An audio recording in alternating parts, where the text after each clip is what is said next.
This is semi circular glass disc అంటాం నేను.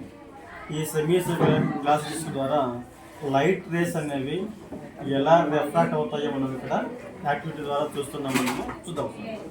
So మనం ముందే మనము దీన్ని ఏమంటామంటే ప్రో సర్కిల్ అంటాం దీన్ని. ఈ యొక్క ప్రో సర్కిల్లో మనము వివిధ యాంగిల్స్ మనం ముందే ఐడెంటిఫై చేసుకున్నాం ఇక్కడ.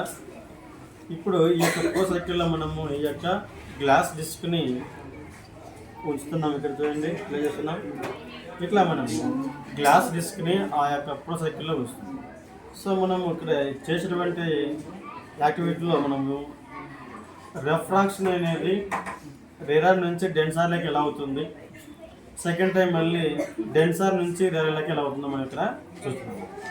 ఈ యాక్టివిటీలో యాంగిల్ ఆఫ్ ఇన్సిడెంట్స్ కంటే యాంగిల్ ఆఫ్ రిఫ్రాక్షన్ ఎలా ఉంటుందన్నది ఇక్కడ మనము చూద్దాం. సార్ ఫస్ట్ చూడండి, ఫస్ట్ కేసులో మనము 90 degreesలో, దట్ ఈజ్ నార్మల్ డైరెక్షన్ అంట.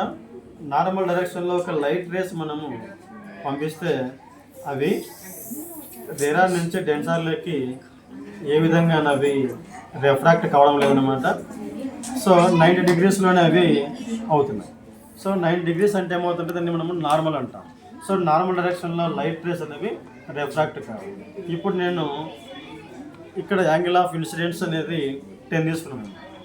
యాంగిల్ ఆఫ్ ఇన్సిడెంట్ 10 తీసుకుంటే ఆ పక్క డెన్సార్ మీడియంలో చూడండి యాంగిల్ ఆఫ్ రిఫ్రాక్షన్ అనేది 5 ఉంది. సో అలాగే యాంగిల్ ఆఫ్ ఇన్సిడెంట్స్ అనేది నేను 20 తీసుకుంటున్నాను. 20 తీసుకుంటే డెన్సార్ మీడియంలో వచ్చేసరికి యాంగిల్ ఆఫ్ రిఫ్రాక్షన్ 12 or 13 ఉందన్నమాట. So from this activity angle of refraction is less than the angle of incident చెప్పేసి చెప్పవచ్చు. ఇప్పుడు మనము మీడియంస్ మారుస్తున్నాం. ఇప్పుడు లైట్ రేస్ మనము డెన్సార్ నుంచి రేరార్లో పంపిస్తున్నాము. సో ఇప్పుడు మనము డెన్సార్ నుంచి రేరార్లో పంపిస్తున్నాము.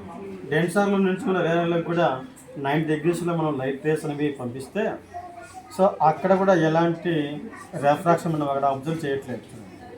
సో డెన్సార్ మీడియం నుంచి రేరార్లోకైనా, రేరార్ నుంచి డెన్సార్లోకైనా 90 degreesలో రిఫ్రాక్షన్ అనేది ఉండదని చెప్పేసి చెప్పవచ్చు. సో ఇప్పుడు మనము డెన్సార్ మీడియంలో మనము యాంగిల్ ఆఫ్ ఇన్సిడెంట్స్ని 10 తీసుకున్నాం. 10 తీసుకుంటే అక్కడ రేరార్ మీడియంలో యాంగిల్ ఆఫ్ రిఫ్రాక్షన్ అనేది 15 ఉంది. సో ఇక్కడ డెన్సార్ మీడియంలో యాంగిల్ ఆఫ్ ఇన్సిడెంట్స్ 20 తీసుకుంటే అక్కడ యాంగిల్ ఆఫ్ రిఫ్రాక్షన్ 30 degrees ఉంది. సో ఏమవుతుందంటే from this activity angle of refraction is more than angle of incident చెప్పేసి ఇక్కడ మనము కనుక్కోవచ్చు అనమాట. This is activity for the refraction. Thank you.